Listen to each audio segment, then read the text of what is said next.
ছাত্ৰ ছাত্ৰীসকল মই এতিয়া তোমালোকক 15.1 সম্ভাব্যতা চেপ্টাৰৰ 16 নম্বৰৰ অংকটো মই কৰি দি আছো। ইয়াত দিয়া আছে 12টা বেয়া কলম দুৰ্ভাগ্যবশতঃ 132টা ভাল কলমৰ লগত মিহলি হ'ল।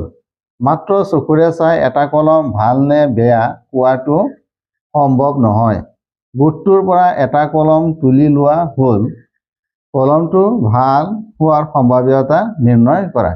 ইয়াত চোৱা ছাত্ৰ ছাত্ৰীসকল, আমি ইয়াত টোটেল কলম কেইটা আছে আমি উলিয়াই ল'ম। এতিয়া প্ৰথমতে হ'ল বেয়া কলমৰ সংখ্যাটো কিমান আৰু ভাল কলমৰ সংখ্যা কিমান, আমি এইটো হিচাপ কৰি যোগ কৰি ল'ম।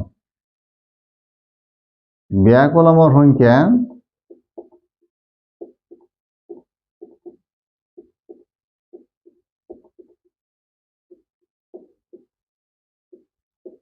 Equal to 12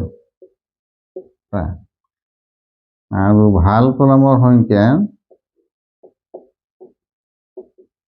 equal to 132টা। মুঠ কলমৰ সংখ্যা হ'ল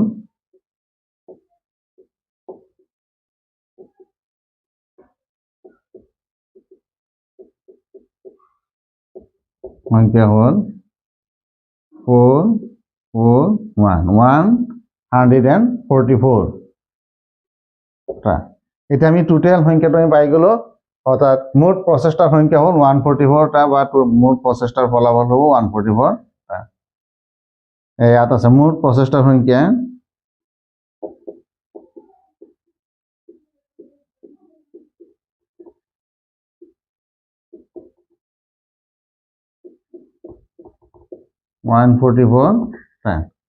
এতিয়া ইয়াত কৈছে গোটটোৰ পৰা এটা কলম তুলি লোৱা হ'ল, কলমটো ভাল হোৱাৰ সম্ভাৱ্যতা নিৰ্ণয় কৰা। গতিকে ভাল হোৱা কলমৰ সম্ভাৱ্যতা হ'ব কলমটো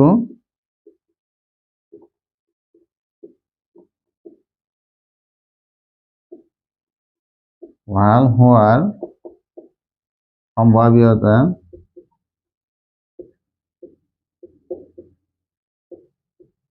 হ'ব, যেহেতু ভাল কলমৰ সংখ্যা আছিলে 132 ডিভাইডেড বাই 144।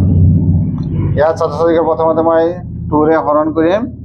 2 ইয়াত যাব 6 টাইমছ আৰু 13ৰ পৰা 12 গুচি গ'লে 1 থাকিব, 1 আৰু 12ত 6 টাইমছ। 2 ইয়াত যাব 7 টাইমছ আৰু ইয়াত যাব 2 টাইমছ। আকৌ মই 2 দি দিম, 2 ইয়াত 33, 2 ইয়াত যাব 3, 12ত 6, 36।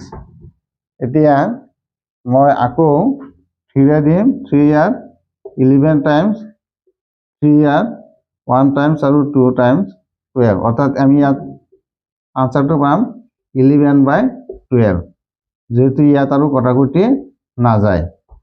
গতিকে কলমটো ভাল হোৱাৰ সম্ভাৱ্যতা হ'ব 11/12।